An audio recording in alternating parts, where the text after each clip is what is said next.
یہ شیطان ہے جو تمہیں نماز میں وسوسے ڈالتا ہے، اس کا نام ہے خنزب۔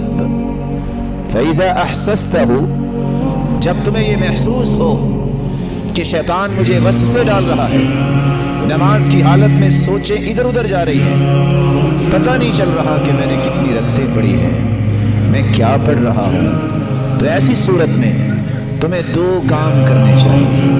فَتَعَوَّذْ بِاللَّهِ مِنْهُ وَاتْفِلْ عَلَى يَسَارِكَ ثَلَاثًا۔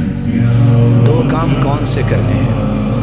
پہلا کام، آپ قیام میں کھڑے ہیں یا آپ رکوع میں کھڑے ہیں یا آپ سجدے کی حالت میں ہیں، جس حالت میں ہیں معمولی سا اپنے چہرے کو بائیں جانب موڑیے اور 3 مرتبہ تھتکار دیجیے۔ ذرا غور کیجیے گا کیسے کرے، راوی نے کر کے دکھایا۔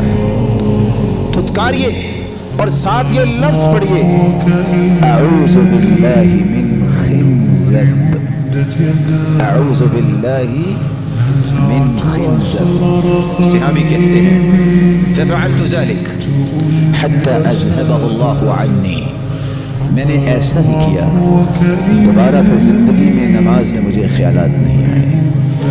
رب تعالیٰ نے خنزب شیطان سے محفوظ کرنا دیا۔